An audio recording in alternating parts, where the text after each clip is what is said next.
सभी प्यारे बच्चों को हमारा प्यार भरा नमस्कार। एरोमा केमिस्ट्री क्लासेस पर आपका बहुत बहुत स्वागत है। बच्चों, जैसा कि हम लोग चल रहे थे, कंटिन्यू कर रहे थे physical properties of haloalkanes और हेलो एरीन। मैंने आपको आईयूपीएसी नेम्स भी बता दिए थे। आईयूपीएसी नेम आपने याद ही कर लिए होंगे। और अब मैं चल रहा हूं physical properties of halo alkane और हेलो एरीन पर। यानी कि अगर हम देखें तो हेलो एल्केन्स के जो लोअर मेंबर होते हैं वो गैस फॉर्म में होते हैं। तो यहां लिख लीजिएगा, लोअर मेंबर्स जितने भी होते हैं, लोअर मेंबर्स जितने भी लोअर मेंबर्स होते हैं, लोअर मेंबर्स वो गैस फॉर्म में होते हैं, गैस फॉर्म में होते हैं, ठीक है ना। हायर मेंबर्स जितने भी होते हैं वो आपके कौन सी फॉर्म में होते हैं? हायर मेंबर जो होते हैं वो आपके लिक्विड फॉर्म में होते हैं। तो यहां लिख देते हैं, higher members are higher members higher members जो होते हैं वो लिक्विड फॉर्म में होते हैं, इस बात का ध्यान देना।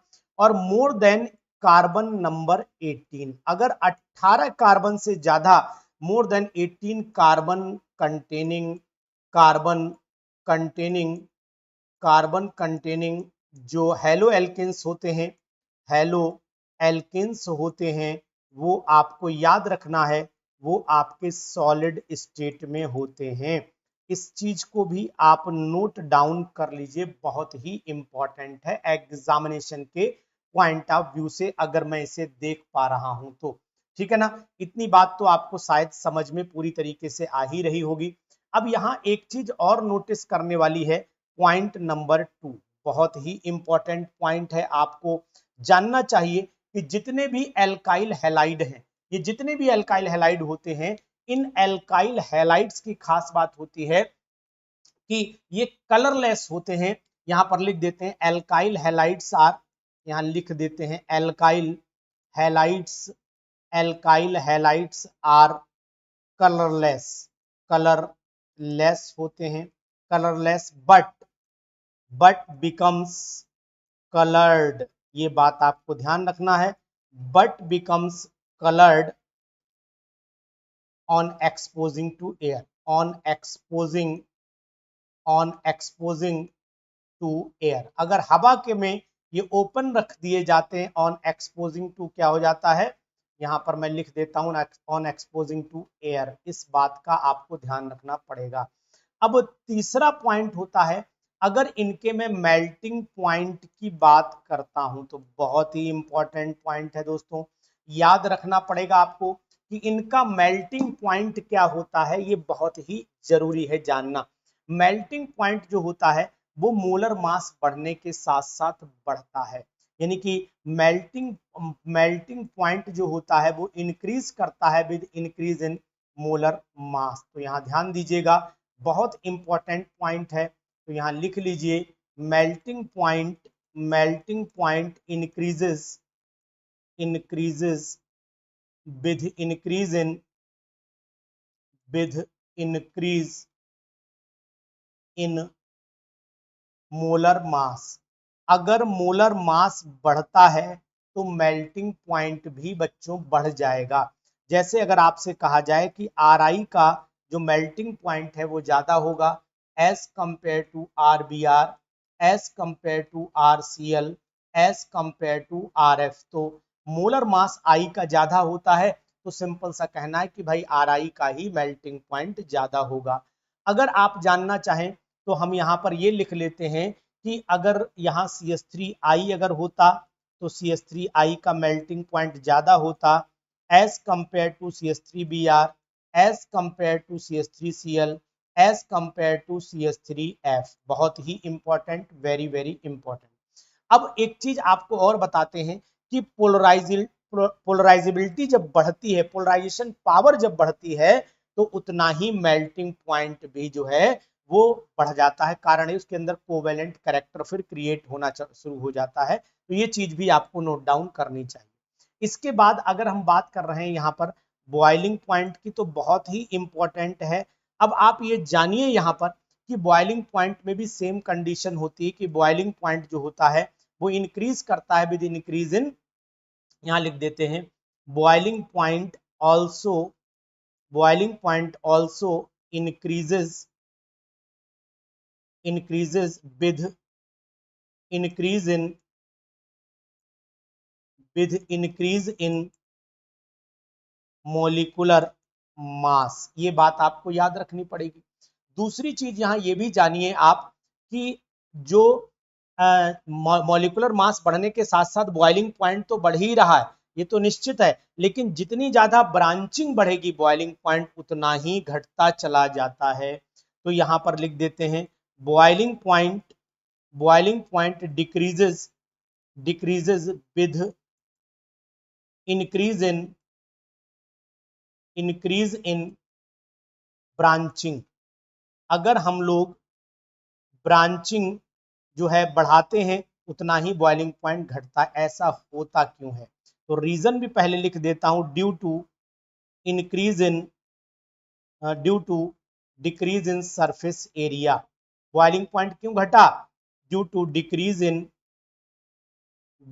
इन surface area as the molecule changes into spherical shape, molecule changes into spherical shape, spherical shape में चेंज हो जाता है। कैसे?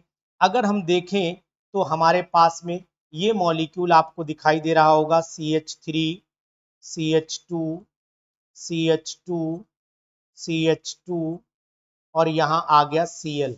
अब इसको हम ब्रांचिंग करते हैं, CH3 CH2 CH, अब हमने यहाँ एक CH3 लगा दिया Cl।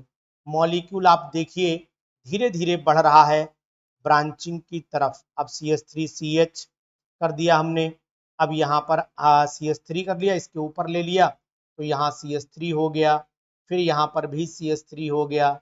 इस H को हटा दो क्योंकि इसकी आवश्यकता हमें नहीं है और यहाँ लगा देते हैं Cl। अब आप लोग सब लोग देखो ध्यान से कि अगर हम इसकी शेप की बात करते हैं तो ये स्फेरिकल नहीं है, इसकी शेप की बात करते हैं तो मोस्ट स्फेरिकल हो चुका है।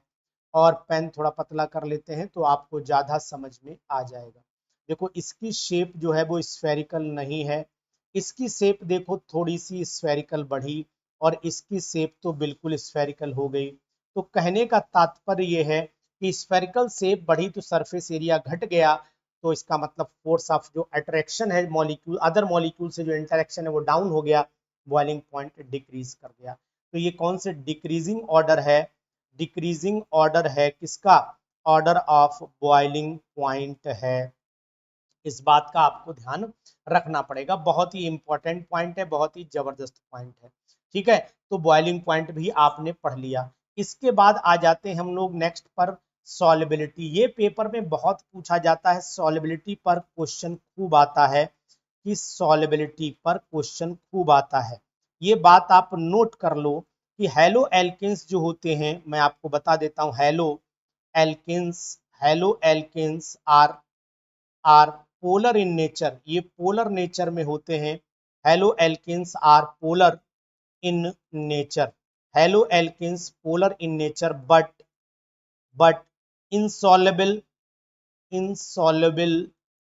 in water, or you can say partially soluble in partially soluble in partially soluble in water। बहुत लाइट या तो नहीं के बराबर ही होती। ऐसा है क्यों? ऐसा इसलिए है कि अगर आप देखें तो जो एल्काइल हैलाइड्स होते हैं, एल्काइल हैलाइड्स होते हैं, इनके पास जो हाइड्रेशन एनर्जी होती है, हाइड्रेशन एनर्जी वो लेस होती है, less as compared to the water molecule. तो एल्काइल हैलाइड्स की जो हाइड्रेशन एनर्जी होती है less as compared to water. तो वाटर की जो डेल्टा एच हाइड्रेशन है वो ज्यादा है, यानी वाटर के मॉलिक्यूल को, जैसे ये वाटर का मॉलिक्यूल, इसमें ये घुसना चाह रहे हैं एल्काइल हैलाइड, ये एल्काइल हैलाइड इसमें एंट्री करना चाह रहे हैं, तो इसको तोड़ना पड़ेगा ना। अब इनके पास चक्रव्यूह तोड़ने के लिए, वाटर के चक्रव्यूह को तोड़ने के लिए इनके पास इतनी एनर्जी नहीं है कि इनके चक्रव्यूह को तोड़ पाए, तो ये फिर नहीं घुल सकते हैं, यानी वही घुल पाएगा जो वाटर के चक्रव्यूह को तोड़ देगा। तो इस बात का आपको ध्यान रखना पड़ेगा, तभी आप सॉल्युबिलिटी को समझ पाएंगे, ठीक है ना। तो ये बात आप नोट कर लीजिएगा, सॉल्युबिलिटी जो होती है वो इस बात पर डिपेंड करती है कि कितनी जल्दी एल्काइल हैलाइड का मॉलिक्यूल वाटर के मॉलिक्यूल को तोड़ेगा, वो इनके पास है नहीं एनर्जी। तो एक चीज याद रखना। अब अगर हम हेलो एरीन की बात कर लेते हैं, यहाँ पर हेलो एरीन की बात करते हैं, तो हेलो एरीन्स जो होते हैं वो बहुत इंपॉर्टेंट कंपाउंड हैं। जैसे अगर हम आपसे कहें कि जितने भी हेलो एरीन होते हैं वो उनके जो मेल्टिंग पॉइंट होते हैं वो एल्काइल हैलाइड के आसपास ही लगभग माने जाते हैं, लेकिन अगर हम आपसे कहें कि वही सेम कंडीशन आयोडो ग्रुप लगा दिया, यहाँ पर हमने आयोडोबेंजीन, तो इसका जो बॉइलिंग पॉइंट है वो आपका ज्यादा, क्योंकि मोलर मास ज्यादा है।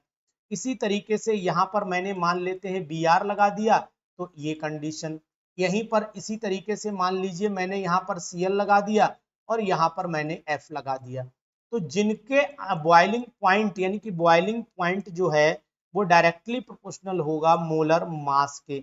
More is the molar mass, more is the boiling point. तो यहाँ पर more is molar mass, more is molar mass, more is boiling point. इस चीज का ध्यान दीजिए, बहुत ही इंपॉर्टेंट, सुपर। इसके बाद आपको एक चीज और बताते हैं, बॉइलिंग पॉइंट जो आइसोमेरिक का है, यानी आइसोमेरिक अगर एल्काइल हैलाइड हैं तो यहां लिख लो एल्काइल आइसोमेरिक एल्काइल हैलाइड। अब आइसोमेरिक एल्काइल हैलाइड की अगर मैं बात करता हूं तो यहां पर बड़ा फेमस एग्जाम्पल आपको एक मिलता है जिसका नाम है, ये आपका है ऑर्थो डाइक्लोरोबेंजीन, ये आपका है मेटा डाइक्लोरोबेंजीन, ये है आपका मेटा डाइक्लोरोबेंजीन, और ये है आपका पैरा डाइक्लोरोबेंजीन। तो अगर इन तीनों को देखोगे तो आपको एक चीज बड़ा खास इसमें दिखाई देगी, वो क्या है, ये जो मॉलिक्यूल है, ध्यान दीजिएगा, जो पैरा डाइक्लोरोबेंजीन है ये मॉलिक्यूल आपका सिमेट्रिकल है, इसकी सिमेट्री है। अब जब ये सिमेट्रिकल मॉलिक्यूल है तो फिर सिमेट्री की वजह से बेस्ट क्रिस्टल लैटिस बना लेगा, बेस्ट क्रिस्टल लैटिस ये बना लेगा। और बेस्ट क्रिस्टल लैटिस अगर इसने बना लिया तो इसका मतलब एमपी इसका जो है वो हाई हो जाएगा। बहुत ज्यादा क्रिस्टल लैटिस को तोड़ने के लिए बहुत ज्यादा एनर्जी चाहिए, तो इसका मतलब है ऑटोमेटिकली इसका जो मेल्टिंग पॉइंट है वो ज्यादा होगा, बॉइलिंग पॉइंट भी इसका ज्यादा होगा, तो सबसे ज्यादा ये हो जाएगा।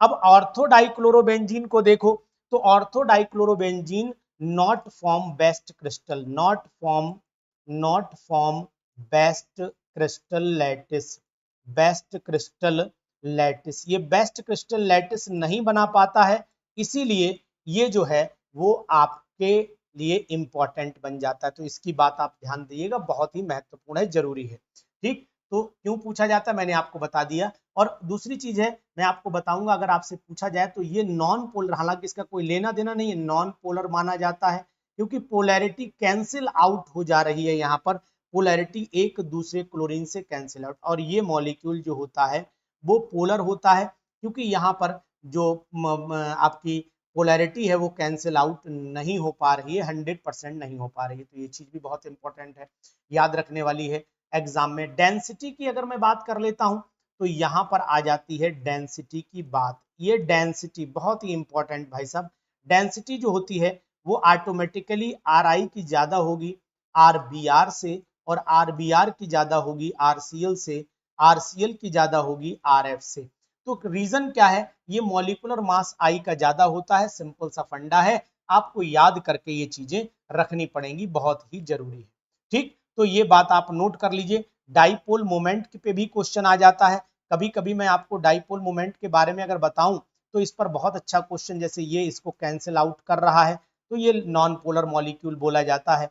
इसके अंदर अगर देखोगे तो एंगल बन जाएगा और ये एंगल लगभग 60 डिग्री का बन जाता है, तो यहां से भी आपको ऑर्थो डाइक्लोरोबेंजीन ये आपका नॉन पोलर हो गया, यानी म्यू की वैल्यू यहाँ पर 0 हो गई, यहाँ की म्यू की वैल्यू नॉट इक्वल टू 0 हो जाती है, इस बात का याद रखना। और यहाँ भी कुछ वैल्यू होती है, ये भी नॉट इक्वल टू 0 ही मानी जाती है। लगभग मान के चलिएगा कि अगर इसकी 60 डिग्री है तो इसका 2.5 के म्यू की वैल्यू इसकी लगभग 2.5 ज्यादा पोलर होगा, और इसकी म्यू की वैल्यू लगभग जो होती है वो 1.72 के आसपास होती है, डिवाई यूनिट होती है। तो डिवाई यूनिट भी आप याद रख लेना। तो ये साथियों बहुत ही अच्छे क्वेश्चन है, बहुत ही इंपॉर्टेंट क्वेश्चन है, एग्जामिनेशन ओरिएंटेड है, इसलिए आप इनको जो है वो अच्छे ढंग से पढ़ते चले जाइएगा। बहुत ही बेहतर क्लास, तो जुड़े रहिए हमारे साथ एरोमा केमिस्ट्री क्लासेस पर। हम आपको क्लास 12th को और साथ में क्लास 12th के साथ साथ आपको नीट और जेई के क्वेश्चंस भी कराते रहेंगे। जेई नीट के लिए आपको परफेक्ट प्रिपरेशन करनी है, अच्छी प्रिपरेशन करनी है, तो जुड़िए हमारे साथ एरोमा केमिस्ट्री क्लासेस पर 94 73 70 27 11, और हम आपको प्रैक्टिकल से जुड़ी जानकारी भी लगातार देते रहेंगे। Thank you, have a good day.